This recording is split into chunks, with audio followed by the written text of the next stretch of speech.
हाँ, तो क्या सोचते हैं डियर स्टूडेंट्स आप कि जो ऑर्गेनाइजेशन जिसके पास ज़्यादा पैसे हैं या फिर ज़्यादा मशीनरी है वो सक्सेसफुल है?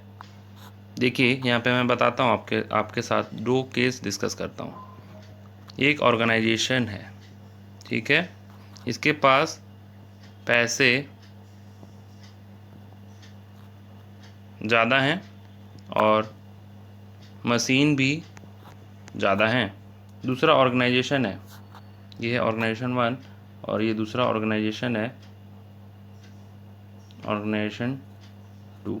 इसके पास पैसे मिनिमम है, मीडियम, और मशीन भी मीडियम है। तो इन दोनों में से, हाँ, तो आप क्या सोचते हैं? आपको ये बताना है कि इन दोनों में से सक्सेसफुल कौन सा होगा। आप बोलेंगे कि सर इसके पास पैसे ज़्यादा हैं तो ये सक्सेसफुल होगा। नो माय डियर स्टूडेंट्स, यहीं पे तो आप गलती कर दिए, क्योंकि आपने पढ़ा नहीं चैप्टर 6 स्टाफिंग। तो welcome back to this channel, a very very good morning to all of you. हम आज पढ़ने वाले हैं चैप्टर स्टाफिंग, जिसमें कि हम यही सीखेंगे कि ऑर्गेनाइजेशन के रियल एसेट्स कौन होते हैं, स्टाफ होते हैं जो कि ऑर्गेनाइजेशन को सक्सेसफुल और फेलियर बनाने में हेल्प करते हैं। ठीक है, तो यही चीज़ हम आज सीखने वाले हैं चैप्टर 6, जो कि बहुत ही इंपॉर्टेंट चैप्टर है, स्टाफिंग जिसका नाम है। और यही आपको डिफ्रेंशिएट करता है एक अच्छे ऑर्गेनाइजेशन से।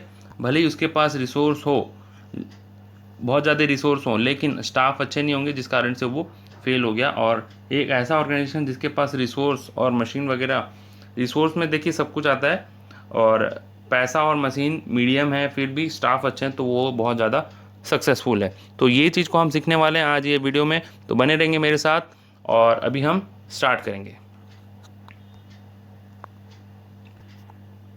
हाँ, तो डियर स्टूडेंट्स, आज हम पढ़ेंगे स्टाफिंग और माई सेल्फ सी ए रौनक अग्रवाल, और हम साथ में पढ़ते हैं बिजनेस स्टडीज़। और ये वीडियो जो बना है क्लास 12 कॉमर्स के लिए बना है और ये बहुत ही अच्छा वीडियो बनने वाला है। चैप्टर 6 का आज फर्स्ट क्लास है, बहुत अच्छे तरीके से, बहुत बेहतरीन तरीके से हम आज चैप्टर 6 को स्टार्ट करेंगे। और मैं आपको स्टार्ट करने से पहले ये भी बताऊँगा कि आपको ये स्टाफिंग वाला चैप्टर क्यों पढ़ना है। इससे पहले मैं एक छोटा सा ट्रेलर आपको दे चुका हूँ 2 मिनट का, उसको आप देख के समझ गए होंगे कि चैप्टर में होने क्या वाला है। और चैप्टर 6 स्टाफिंग जिसका नाम है, इसको मैं अभी स्टार्ट कर रहा हूँ। ठीक है, तो मैं डियर स्टूडेंट्स, मेरा क्वेश्चन फिर आपसे वही है।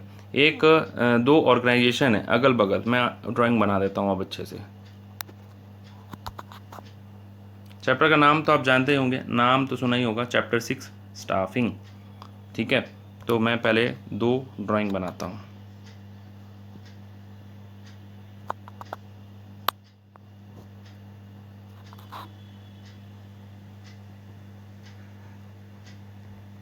ये है ग्रीन कंपनी, ठीक है, इसके पास कैपिटल है कितने, बताओ, आप ही बताओ। 100 रुपये, इडियट, 100 करोड़। ठीक है, मशीन है इसके पास 20 करोड़। ठीक है, और स्टाफ हैं,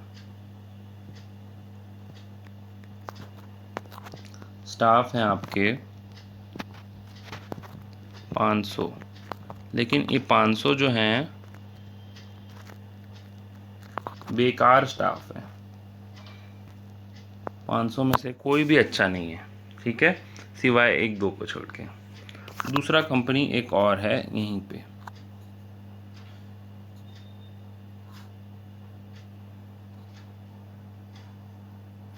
ये है ब्लू कंपनी। ठीक है, इसके कैपिटल हैं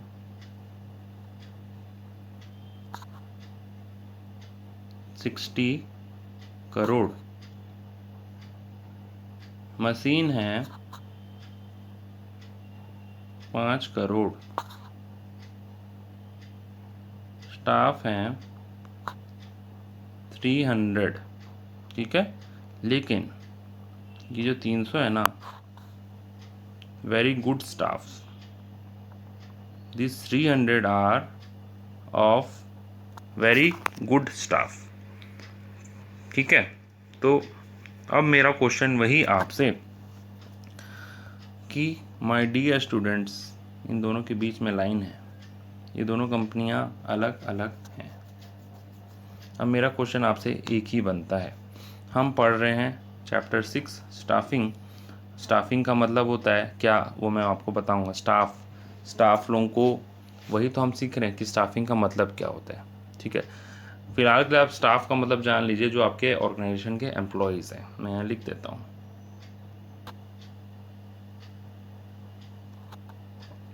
ऑर्गेनाइजेशन के एम्प्लॉयज़। ठीक है, जिनको हम बोलते हैं प्यार से स्टाफ। ठीक है, अब बोर्ड पे सारे देखेंगे, आपके सामने 2 केस बना हुआ है।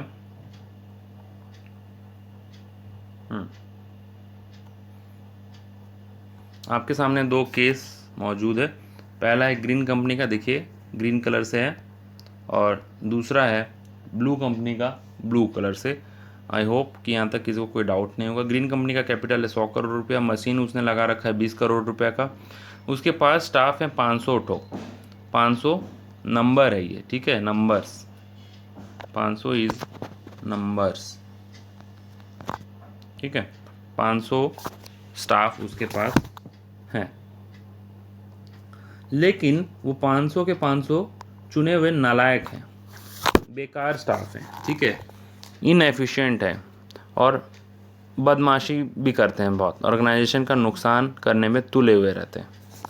दूसरा ही केस आपके सामने है, ब्लू कंपनी, ब्लू कलर से मैंने बना रखा है, कैपिटल है उसका 60 करोड़, मशीन उसने लगा रखा है, 5 करोड़ का, स्टाफ है उसके 300, लेकिन ये जो 300 स्टाफ हैं बहुत ही अच्छे स्टाफ हैं।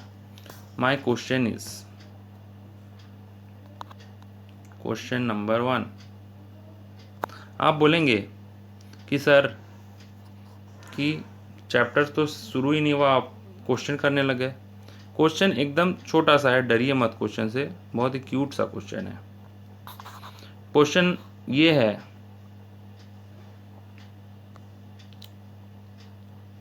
कि विच कंपनी विल सक्सीड। ठीक है, ये मेरा क्वेश्चन आपसे है। आप सोचेंगे, आप सोच सकते हैं, क्योंकि अभी तक आपने चैप्टर 6 पढ़ा नहीं, तो आप ये सोच सकते हैं, बिल्कुल सोच सकते हैं, आप अपनी जगह सही हैं, गलत नहीं है। आप सोचेंगे कि ग्रीन कंपनी है, कैपिटल 100 करोड़ रुपया, मशीन भी 20 करोड़, बाबा रे, स्टाफ भी ज़्यादा है 500, तो ये कंपनी, ग्रीन कंपनी सक्सीड करना चाहिए, मतलब आगे बढ़ना चाहिए। आप बोलेंगे ग्रीन कंपनी,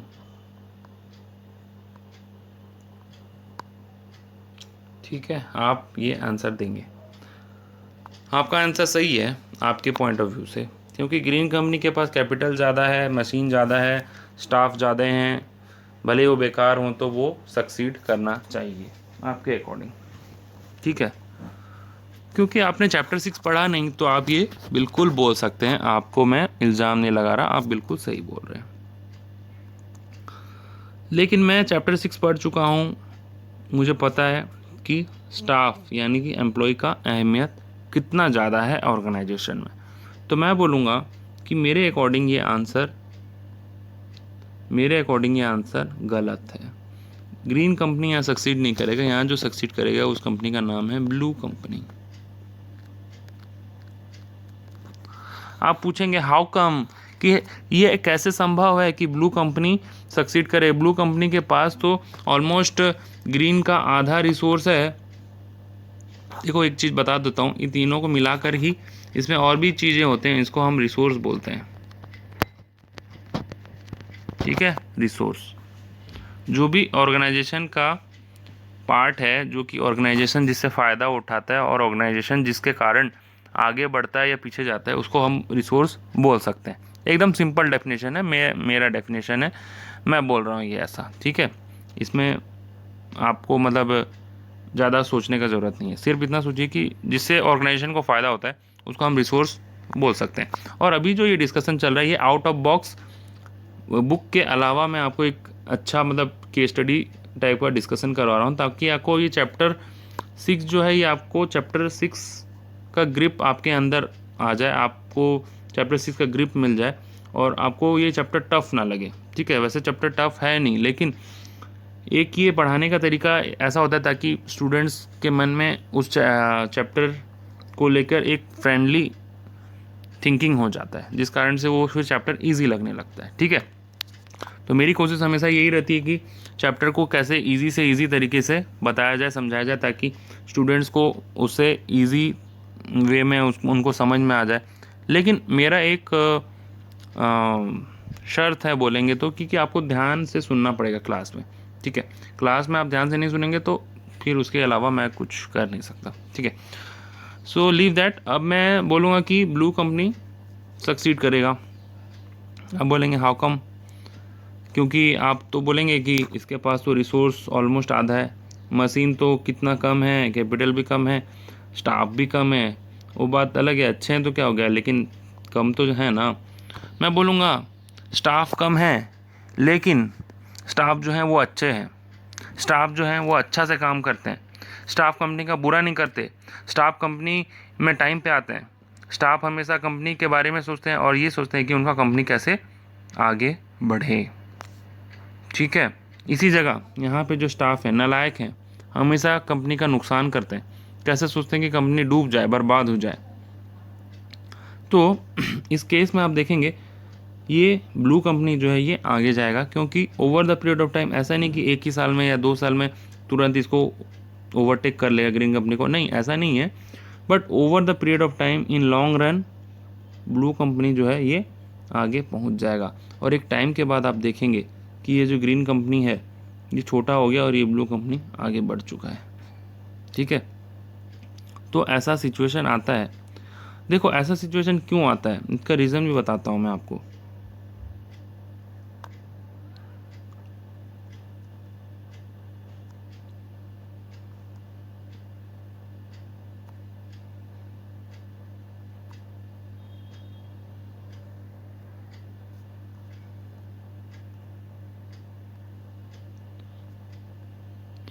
ऐसा सिचुएशन क्यों आता है, हम ये चीज़ बता रहा हूँ मैं तुमको। देखो ये जो कंपनी है, कंपनी ग्रीन भी अच्छा है, कंपनी ब्लू भी अच्छा है, कंपनी में कोई ख़राबी नहीं है।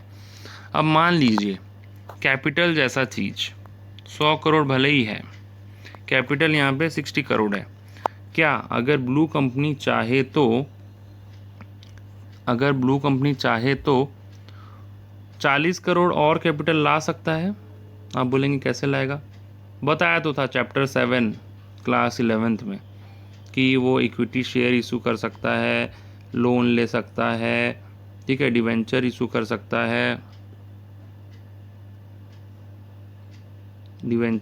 सकता है, रिटेन्ड अर्निंग यूज़ कर सकता है, समझ में आया?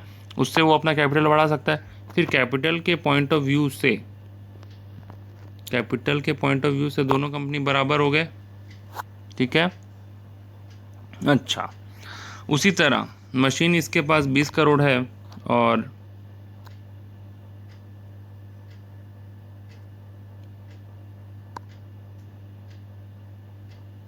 एक मिनट का टाइम दे दीजिए।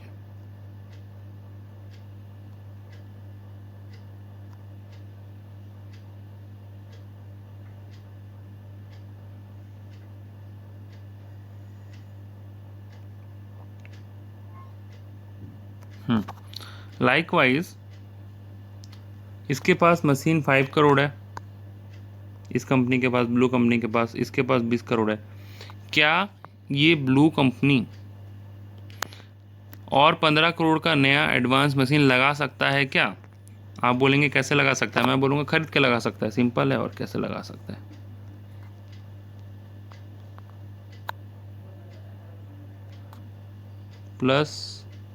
+15 करोड़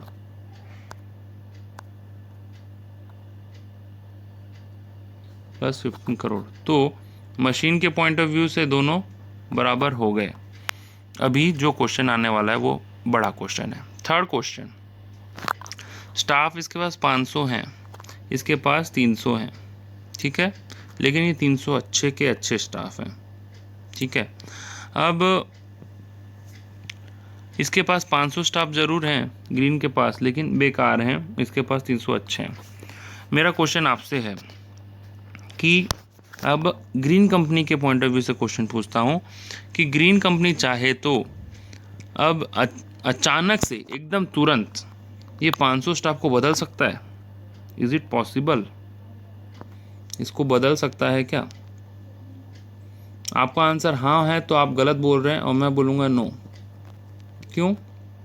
आप खुद सोच के देखिए, एक कंपनी जो 500 एम्प्लॉय को पाल रखा है, अचानक से उनको एम्प्लॉयमेंट से निकाल करके और नए एम्प्लॉय ला सकता है? नहीं ला सकता है। क्यों नहीं ला सकता है? क्योंकि क्या गारंटी है कि उसको 500 एम्प्लॉय मिल जाएंगे? आज के डेट में आप देखेंगे एम्प्लॉयमेंट के लिए अच्छे एम्प्लॉय मिलना अपने आप में एक किस्मत वाला बात है, क्योंकि अच्छे एम्प्लॉयज़ नहीं मिलते। एंड दैट टू, अगर एम्प्लॉय मिल भी गए, इसकी क्या गारंटी है कि 500 के 500 नए एम्प्लॉय मिल जाएंगे? 500 के 500 नए एम्प्लॉय मिल जाएंगे। अच्छा चलो मिल भी गए, तो उसके बाद ये क्या गारंटी कि वो अच्छे होंगे, कि वो बेकार काम नहीं करेंगे? तो आप समझ पा रहे हैं मेरा पॉइंट? मैं एक बार फिर से बताता हूँ, ये अगर ये कंपनी ग्रीन कंपनी चाहे कि 500 एम्प्लॉय को वो अचानक से निकाल करके नए फ्रेश एम्प्लॉय ले आए, नए फ्रेश मतलब न्यू एम्प्लॉयज़ लाना चाहे तो ला सकता है क्या? नहीं ला सकता, क्योंकि अचानक से 500 को तो पहली बात वो निकाल नहीं सकता, क्योंकि सबका टर्म ऑफ एग्रीमेंट रहता है, उससे पहले कंपनी निकाल नहीं सकता। और दूसरी बात है, उस कंपनी को अचानक से 500 एम्प्लॉयज़ नहीं मिलेंगे, और अगर मिल भी गए तो इसकी क्या गारंटी है कि वो 500 एम्प्लॉय अच्छे एम्प्लॉय होंगे, 500 एम्प्लॉय गुड एम्प्लॉय होंगे? इसकी क्या गारंटी है? गारंटी बिल्कुल भी नहीं है। उल्टा और बेकार एम्प्लॉय हो गए तो कंपनी ग्रीन का जो हाल है वो उससे भी और बुरा हो सकता है। तो मेरा पॉइंट ऑफ व्यू आपको मेरे ख्याल से समझ में आ रहा होगा कि एम्प्लॉई एक ऐसे एसेट हैं। अभी ये इम्पोर्टेंट लाइन है, ध्यान से सुनिए।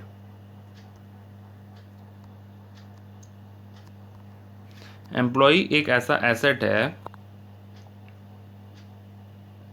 एसेट जो कि ऑर्गेनाइजेशन को आगे बढ़ा भी सकता है और नीचे गिरा भी सकता है। देखो, ऑर्गेनाइजेशन ग्रीन भी है, ऑर्गेनाइजेशन ब्लू भी है, दोनों ऑर्गेनाइजेशन है, दोनों हर चीज़ में बराबर हो सकते हैं, लेकिन दोनों में एक चीज़ का डिफरेंस हो सकता है जो दोनों को डिस्टिंग्विश कर दे, जो दोनों के बीच में बड़ी दीवार खड़ी कर दे, और वो डिफरेंस का नाम है ये स्टाफ। ठीक है, ये स्टाफ ही ऐसे हैं जो कंपनी को आबाद भी कर सकते हैं और कंपनी को बर्बाद भी कर सकते हैं। ठीक है, ये स्टाफ ही ऐसे हैं जो कंपनी को चाहे तो आबाद कर दें और चाहे तो बर्बाद कर दें। क्लियर है? क्योंकि अचानक से स्टाफ नहीं मिलते, स्टाफ को खोजना इतना आसान नहीं है, और जो अगर मिल भी गए तो इसकी कोई गारंटी नहीं कि वो स्टाफ अच्छे हों। वो आपके एसेट की बजाय इस तरीके से लायबिलिटी भी बन सकते हैं। अच्छे स्टाफ मिले तो एसेट, अगर बुरे मिले तो लायबिलिटी। आई होप कि एसेट और लायबिलिटी तो आप जान ही गए होंगे, आप क्लास 12th में हैं, ये तो क्लास 11th का कोर्स है। ठीक है, तो स्टाफिंग जो चैप्टर है कितना इम्पॉर्टेंट चैप्टर है, समझिए कि आपको ये सिखाता है कि आपको किस टाइप के स्टाफ आपके फ्यूचर में ऑर्गेनाइजेशन में रखने चाहिए। क्योंकि अगर आप चैप्टर 6 स्टाफिंग नहीं पढ़े तो आपको ये पता नहीं होगा कि स्टाफ कैसे होंगे, कैसे टाइप के स्टाफ हमको रखने चाहिए, क्या प्रोसीजर है, फिर आपका भी हाल इस ग्रीन कंपनी की तरह बन जाएगा। ठीक है, तो अभी आपको मेरे ख्याल से समझ में आ ही गया होगा कि हम चैप्टर 6 स्टाफिंग क्यों पढ़ रहे हैं और चैप्टर 6 स्टाफिंग में हम क्या क्या पढ़ने वाले हैं। ठीक है, तो एक बात फिर से बोलता हूँ, if staffs are good they will be your organisations asset. ठीक है, अगर स्टाफ अच्छे हैं तो वो आपके ऑर्गेनाइजेशन के एसेट माने जाएंगे, लेकिन अगर स्टाफ बुरे हैं तो वो बन जाएंगे लाइबिलिटी और आपके ऑर्गेनाइजेशन को कर देंगे पीछे। ठीक है, तो इसलिए अच्छे स्टाफ का होना बहुत ही ज़्यादा ज़रूरी है। भले ही आपके ऑर्गेनाइजेशन में कम स्टाफ हो, लेकिन जितने हो इस ब्लू कंपनी की तरफ 300 स्टाफ ज़रूर हैं, लेकिन अच्छे अच्छे स्टाफ हैं जो कि ऑर्गेनाइजेशन का ग्रोथ में काम करते हैं। ठीक है, अब मैं चैप्टर का टेक्स्ट की तरफ आता हूँ। आपको बैकग्राउंड रख दिया मैंने, आई होप आपको बहुत अच्छे तरीके से समझ में आया होगा।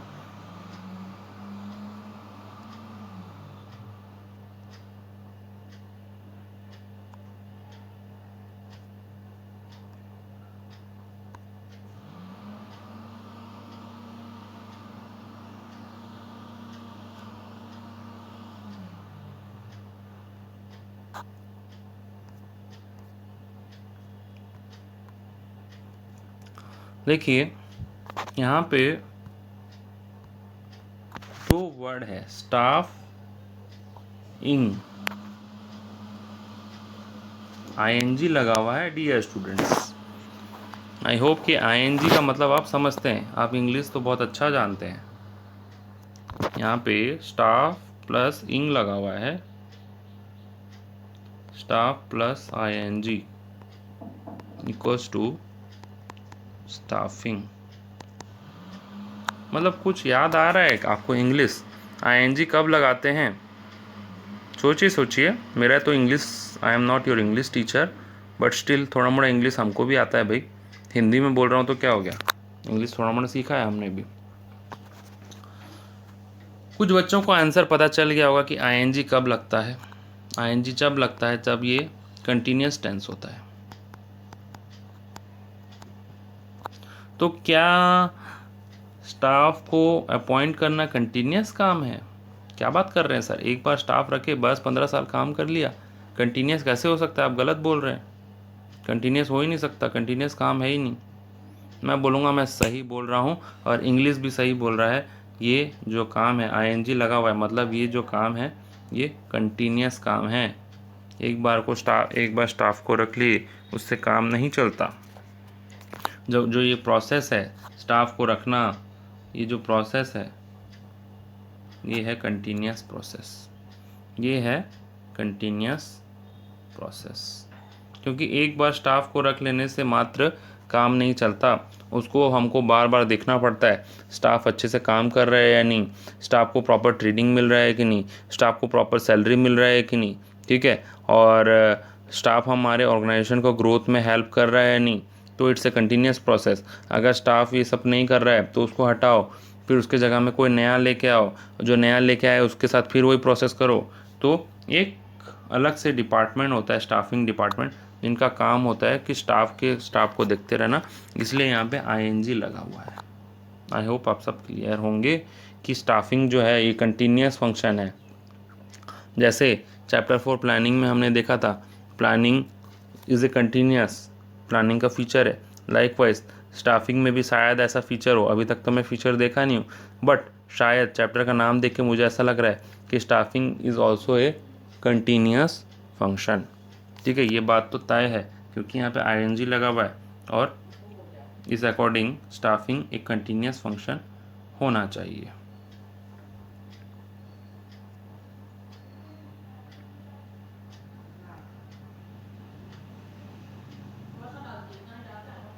तो देखें अभी हम चैप्टर 6 स्टाफिंग का डेफिनेशन की तरफ जाते हैं। The success of organisation does not depend upon physical and financial resource, but it depends upon utilisation of this resource by human resource. ठीक है, एक बार मैं टेक्स्ट आपको दिखा भी देता हूँ। तो देखो आपके सामने में आपके बुक का डेफिनेशन आ गया है। The success of organization does not depend upon physical and financial resource, but it depends upon utilization of this resource by human resource.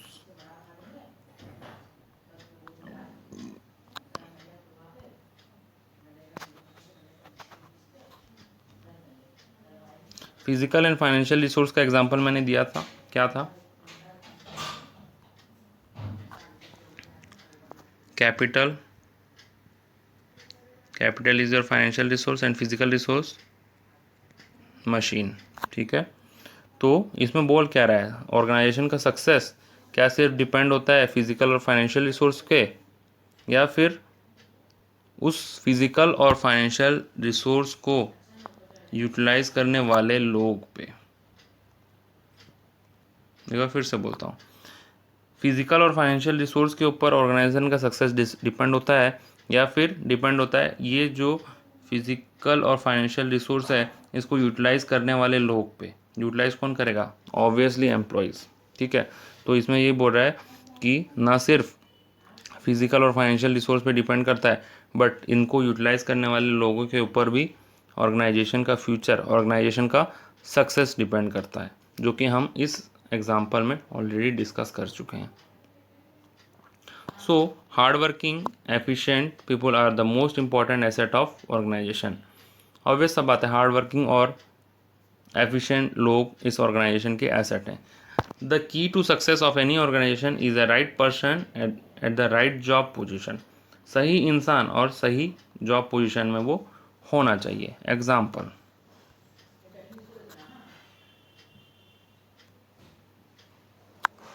ठीक है, I am your business studies teacher. Business studies कौन पढ़ाता है?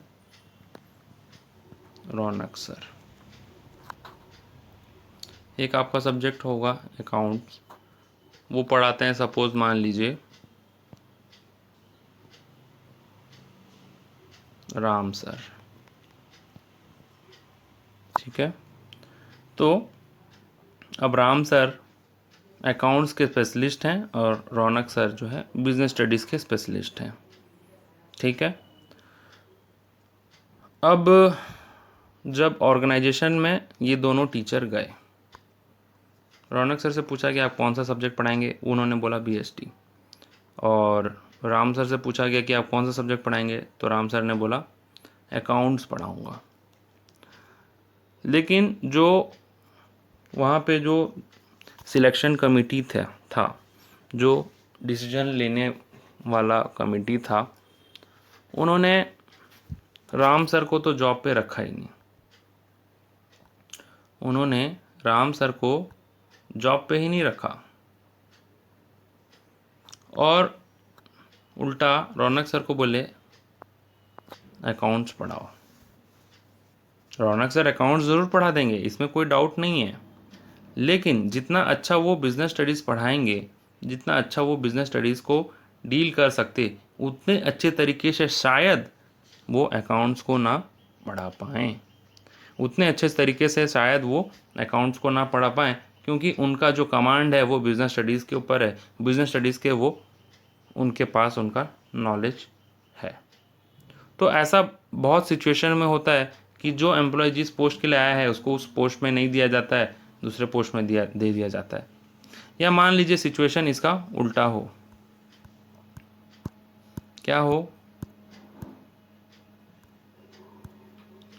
Situation इसका उल्टा भी हो सकता है. रौनक सर को रखा नहीं गया जॉब पे, राम सर को बोला गया कि आप बिजनेस स्टडी पढ़ाइए. तो दोनों ही सिचुएशन में राम सर अकाउंट्स के एक्सपर्ट हैं, वो बिज़नेस स्टडीज़ उतना अच्छा नहीं पढ़ा पाएंगे जितना शायद रौनक सर पढ़ा पाते. और इसका उल्टा सिचुएशन, रौनक सर को अगर अकाउंट्स के लिए पढ़ा रख दिया जाए तो वो अकाउंट्स उतना अच्छा नहीं पढ़ा पाएंगे जितना राम सर पढ़ाएं. ठीक है, तो the key to success of any organisation is a right person at the right job position. सही इंसान सही पोजीशन में होना चाहिए. और स्टाफिंग में हम सीखेंगे भी यही कि कौन सा इंसान किस पोजीशन के लिए सही है और उसको उस पोजीशन में रखा जाए. Staffing function is concern with bringing right and efficient people in the organisation. ठीक है, सही इंसान सही पोजीशन में रखा जाए, यही स्टाफिंग का मकसद है. ठीक है, आई होप आप सब इस डेफिनेशन को लेके क्लियर हो गए होंगे और स्टाफिंग का जो बैकग्राउंड है वो आपको समझ में आया होगा. ठीक है, तो नेक्स्ट क्लास में हम पढ़ेंगे मीनिंग ऑफ स्टाफिंग क्या है और हम प्रोसीड करेंगे. आई होप आज का क्लास आपको अच्छा लगा होगा, आपको बैकग्राउंड समझ में आया होगा और आपने इन्जॉय किया होगा. Thank you for watching this video. I request you all to subscribe this channel, press the bell icon so that you get the notification. Share this video with your friends if you like this type of video and wants that they also avail this facility of getting such videos. Thank you again. Have a delightful day. Bye bye.